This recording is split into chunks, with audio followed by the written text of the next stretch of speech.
Bonjour les enfants, vous allez bien? Je suis Elisabeth, la collaboratrice de l'EBI de Melun. Et c'est avec un grand plaisir que nous serons ensemble avec vous pour cette nouvelle leçon.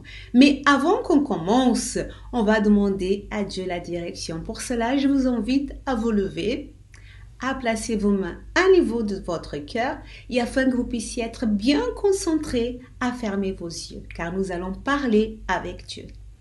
Seigneur notre Dieu, notre Père, au nom du Seigneur Jésus, mon Dieu, nous voici ensemble avec chaque enfant, mon Dieu, dans ta présence afin de te demander que tu puisses bénir cette leçon. Mon Dieu, que tu puisses aider cet enfant à être attentif, mon Dieu. Que tu puisses l'aider, peut-être il a une préoccupation, il a une situation qui s'est passée dans la journée, mais que Seigneur, que ton esprit vienne maintenant l'aider, Seigneur Jésus, mon Père, à être là, concentré, avec sa pensée, mon Dieu, ici avec nous, mon Dieu. Qu'il puisse, comme nous avons appris dimanche, que son cœur soit cette bonne terre, mon Dieu.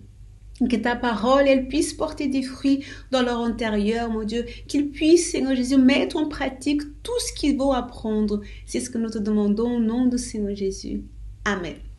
Vous pouvez vous asseoir. Alors les enfants, le terme aujourd'hui de notre leçon, c'est l'humilité plaît à Dieu. Vous savez, pour obéir, il est nécessaire d'être humble et de reconnaître que nous ne sommes ni n'avons rien et que nous dépendons entièrement de Dieu. L'enfant qui est humble le montre à travers son comportement. Je vais maintenant vous poser quelques questions. Qui connaît quelqu'un qui se croit meilleur que les autres? Levez votre main. J'en suis sûre que tout le monde connaît quelqu'un dans cette situation, n'est-ce pas? Une autre question. Qui a déjà reconnu que vous aviez commis une erreur et que vous avez ensuite demandé pardon? Qui est dans cette situation? Alors, l'éducatrice va vous laisser même raconter ce qui s'est passé.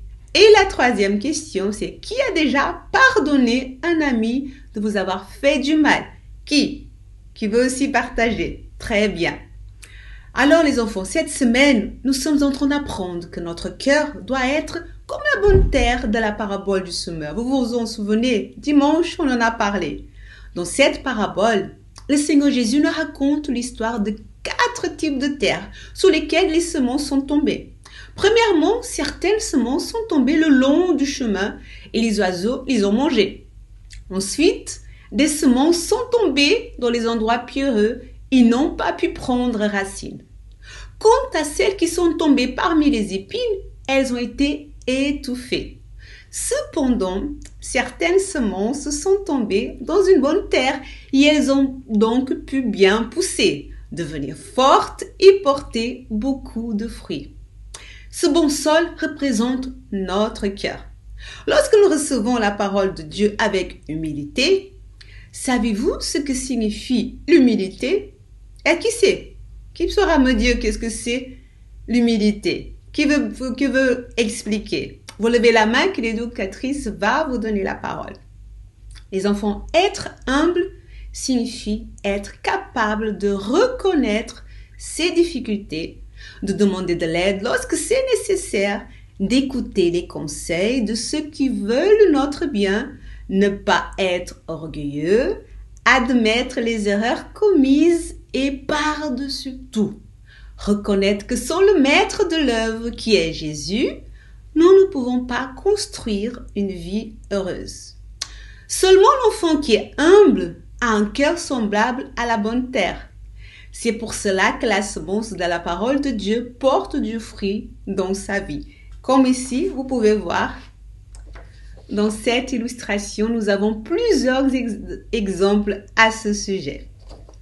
Parfois, vous pensez être meilleur que quelqu'un parce que vous avez gagné un jeu, vous avez plus de jouets, parce que vous apprenez plus rapidement ou que vous vous trouvez plus beau. Cependant, c'est une illusion. Être humble, c'est comprendre que personne n'est meilleur que qui que ce soit et reconnaître que Dieu est plus grand que tout. C'est pour cela que nous ne devons pas croire que nous sommes meilleurs que les autres, n'est-ce pas les enfants? Tout ce que nous avons et sommes, c'est parce que Dieu nous les a prêtés. Si vous vous trouvez intelligent, intelligente, sachez que c'est lui qui vous a prêté cette intelligence. Si vous vous trouvez beau ou belle, c'est lui qui vous a créé ainsi. Si vous avez tout ce que vous avez, c'est parce qu'il a donné les conditions à vos parents de travailler et ainsi de pouvoir vous donner ce dont vous avez besoin. Comme on voit ici sous cette illustration. C'est-à-dire tout est de Dieu. L'intelligence, l'apparence, bien matériel, famille, santé. Absolument tout. Alors, et maintenant, est-ce que vous vous souvenez du verset de la semaine, celui qu'on a vu dimanche? Qui s'en souvient? C'est lequel? Je veux vous entendre. Eh oui, c'est ça. C'est le livre de Jean, chapitre 14, verset 21. Si vous avez votre Bible, vous pouvez l'ouvrir. On va le lire ensemble. Je veux vous entendre lire. On va le lire, d'accord? Alors, le verset de la semaine, c'est celui-ci. Celui qui a mes commandements et qui les garde, c'est celui qui m'aime. Et celui qui m'aime sera aimé de mon Père. Je l'aimerai et je me ferai connaître à lui. Ça, c'est notre verset de la semaine, les enfants. Faut pas l'oublier. Et surtout, on doit le mettre en pratique. Donc, comme nous avons pu voir à travers ce verset, nous comprenons que nous ne pouvons pas prouver à Dieu que nous l'aimons lorsque nous désobéissons, n'est-ce pas? Vous êtes d'accord avec moi, n'est-ce pas?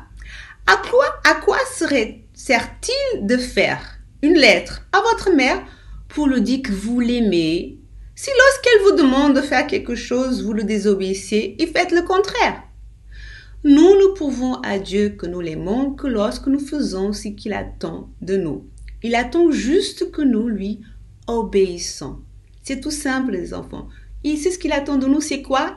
Que nous lui obéissons. Qui veut avoir un cœur comme la bonne terre de la parabole? Qui s'y veut?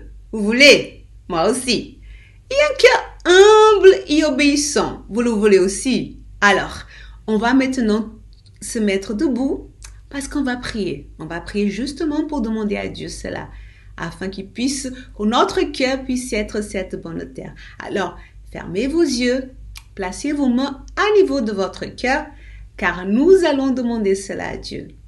Seigneur notre Dieu, notre Père, au nom de Jésus, on semble avec cet enfant que il te demande, il te dit, Seigneur, je veux avoir ce cœur comme la bonne terre.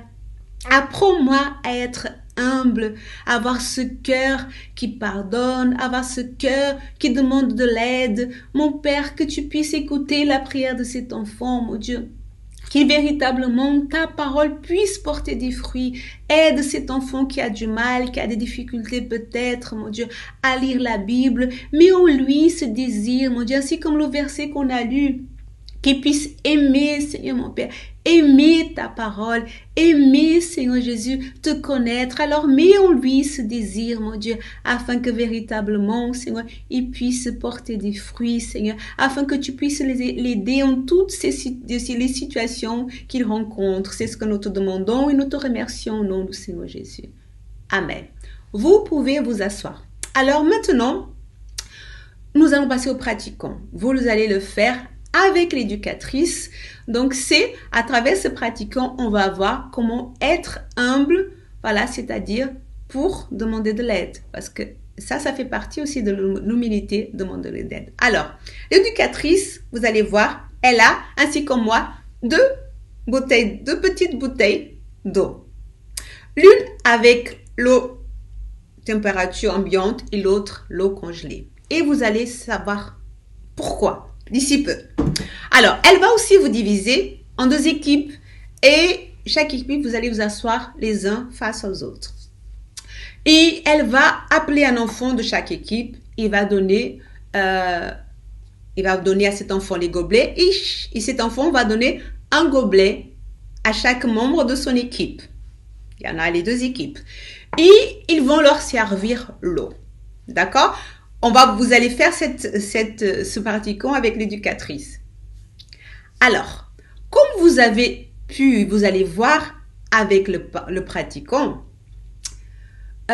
celui qui reconnaît ne reconnaît pas que nous avons besoin d'aide et par conséquent, et il ne demande pas, alors nous devenons des personnes tristes et vides, imbues de nous-mêmes, très orgueilleuses, se plaignant de tout et de tous. Nous devons reconnaître que nous aurons toujours besoin de l'aide de quelqu'un. Mais notre plus grande aide sera celle de Dieu.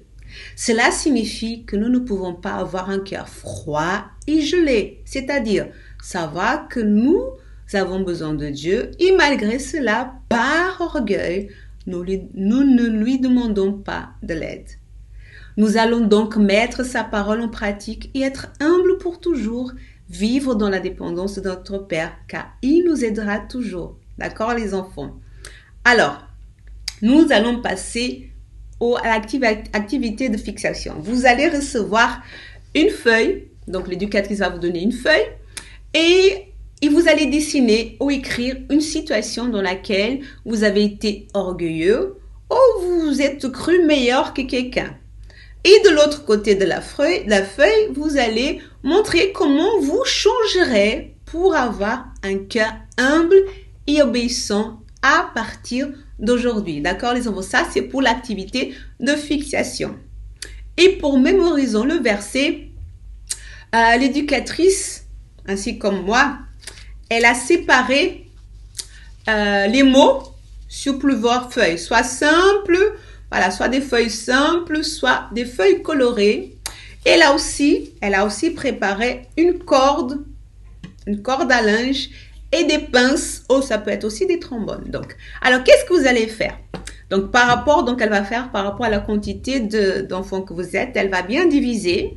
Et vous allez soit être repartis en binôme, en trio, en groupe. D'accord? Et elle va choisir deux enfants, un pour tenir d'un côté et l'autre pour tenir de l'autre côté la corde. Et à son signal, vous devrez commencer à accrocher les versets avec les pinces et l'équipe qui réussira à assembler en premier correctement le verset va gagner. D'accord? Et les enfants, n'oublions pas le devoir à la maison, que vous le savez bien déjà, c'est inviter tout votre foyer à jouer au même jeu que nous avons fait à l'OBI pour enseigner ce que vous avez appris aujourd'hui à vos parents et aux personnes qui vous entourent. Et n'oubliez pas aussi de suivre les leçons de l'EBI sur le site du Centre d'accueil universel www.centredaccueil.fr/EBI. Et ainsi se termine, les enfants, notre leçon. Je vous dis à bientôt.